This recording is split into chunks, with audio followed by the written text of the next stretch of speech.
האם אי פעם ראיתם עץ שנראה קצת יותר מדי שקט? עץ שכולם אומרים לא להתקרב אליו? עץ שיש לו סודות? כי בסיפור של היום, ילד אחד סקרן בשם איתן מגלה שמשהו מאוד מאוד מוזר קורה בגינה של סבתא. זה מתחיל בסולם קסום ומוביל לעולם שאף אחד לא ידע שהוא קיים. אבל יש תנאי אחד, כדי לפתוח את הקסם צריך קודם לעזור למישהו אחר. אתם מוכנים לצאת איתנו להרפתקה קסומה בתוך עץ עתיק עם מפות מעופפות, גוזל מבולבל ומצפן אחד קסום?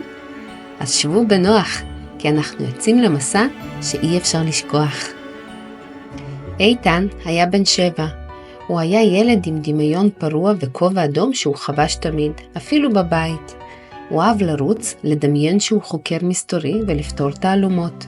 אבל יותר מכל, איתן אהב לטפס על עצים.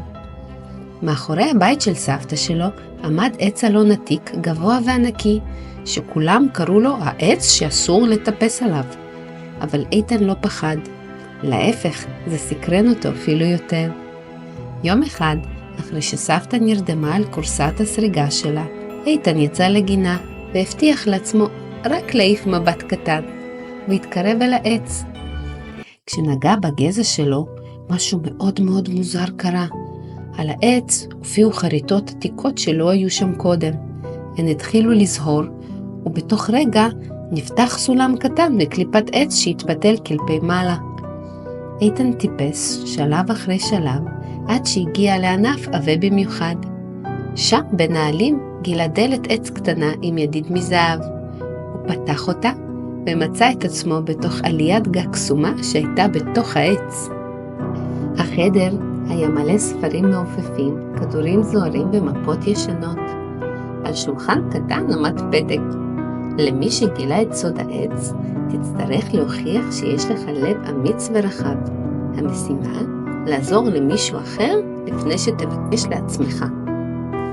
איתן גירד בראשו. מה זה אומר? פתאום נשמע קול בכי רך מהצד השני של החדר. זה היה גוזל קטן שנפל מהקן שלו. איתן מיד קפץ לעזור. הוא הרים את הגוזל בזהירות והחזיר אותו לקן שלו. רק אז, פתאום, הספרים נפתחו מעצמם, המפות נגללו ודלת נוספת נפתחה בקיר. מאחוריה חיכתה קופסה מוזבת, ובתוכה היה מצפן עתיק ואבן בצורת לב שזוהרת באור ירוק. איתן הרים את המצפן, והוא התחיל להסתובב ולהצביע על מקומות שונים בעולם. זהו מצפן של טוב לב, נשמע קול רך באוויר. הוא יכוון אותך תמיד למקום שבו מישהו זקוק לעזרה. איתן נדהם. הוא שם את המצפן בתוך הכיס, וירד בזהירות למטה, לא מאמין לחוויה שעברה עליו. איתן רץ פנימה כדי לשתף את סבתא שלו במה שקרה. כשהוא הלך לישון, רק המצפן הקטן בכיסו הוכיח שזה באמת קרה. ביום למחרת הוא חזר לשם, אבל הסולם נעלם והעץ נראה שוב רגיל. מאז אותו יום, המצפן עוזר לאיתן לעשות הרבה מעשים טובים. ואתם ילדים תזכרו שהדרך הכי טובה למצוא קסם היא פשוט להיות טוב. אם אהבתם את התוכן שלי, אל תשכחו להירשם לערוץ וללחוץ על לייק, כי עוד הרבה תכנים מדהימים בדרך.